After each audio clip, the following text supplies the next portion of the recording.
नागराज का नाम सुनते ही लोगों के चेहरे पर मुस्कान आ जाती थी। वो अकेला ऐसा योद्धा था जो अपनी जान जोखिम में डालकर भी इंसानियत की रक्षा करता था। उसके विष से भरे नाग, उसकी तेज गति और उसके चमत्कारिक शक्ति का कोई मुकाबला नहीं था। लोग उसे भगवान का अवतार मानते थे।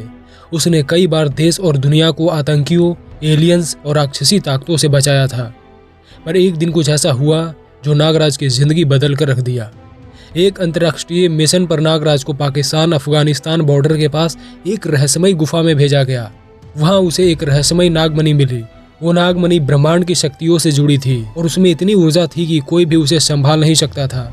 नागराज ने उस मणि को भारत लाने का निर्णय लिया, लेकिन जैसे ही उसने उसे छुआ, वो ऊर्जा उसकी नसों में बहने लगी।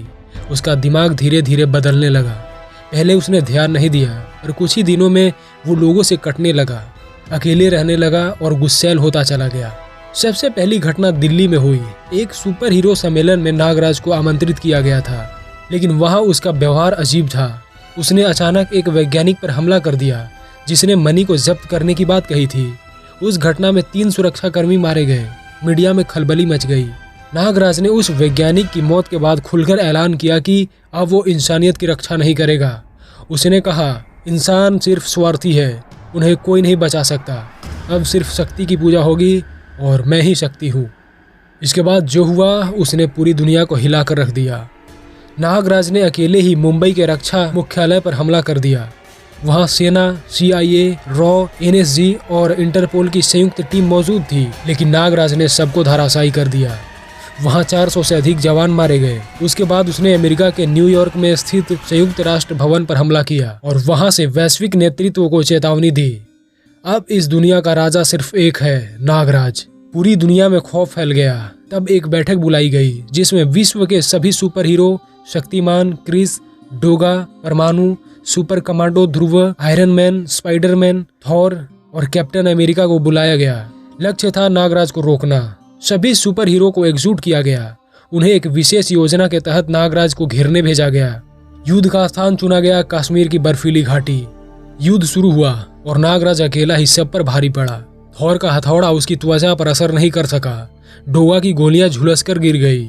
शक्तिमान भी उसकी रफ्तार का मुकाबला नहीं कर पाया। परमाणु को उसने घायल कर दिया। सुपर कमांडो ध्रुव को नदी में फेंक दिया और स्पाइडरमैन की जालों को उसने आग की लपटों से जला दिया। 3 सुपर हीरो वहीं शहीद हो गए, कैप्टन अमेरिका, सुपर कमांडो ध्रुव और परमाणु। नागराज का प्रलय जारी था। उसने रूस के मास्को, चीन के बीजिंग, अमेरिका के वाशिंगटन DC और फ्रांस के पेरिस को तबाह कर दिया। भारत में दिल्ली, मुंबई और बेंगलोर पर उसने नागों की सेना भेज दी। आधी दुनिया खंडहर में बदल चुकी थी।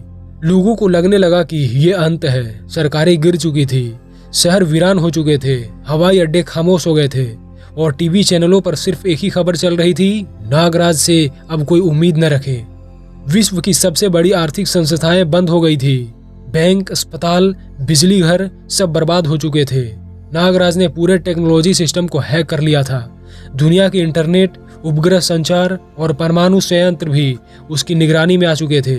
लोग भूमिगत बंकरों में छिप गए थे। एक गहरी खामोशी ने पूरी मानवता को निगल लिया था।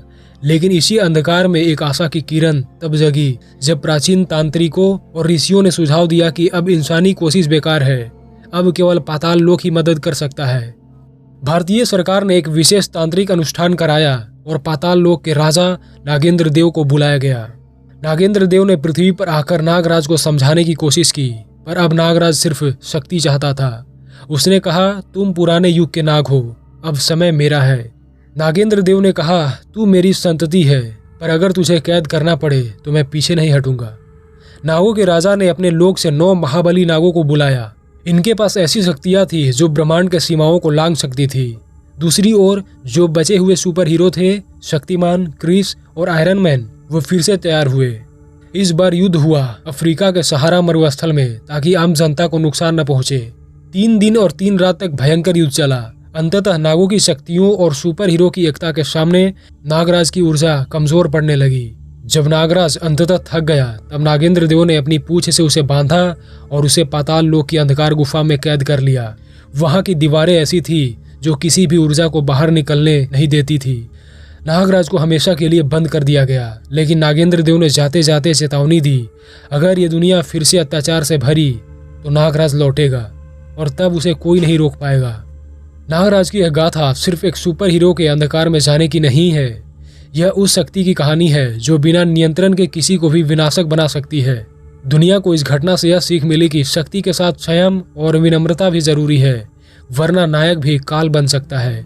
अगर आगे भी चाहते हैं कि इस तरह की कहानियां आती रहे तो इस चैनल को सब्सक्राइब जरूर करें और वीडियो को लाइक और अपने दोस्तों के साथ शेयर भी करना। Thank you. मिलते हैं अगली स्टोरी के साथ।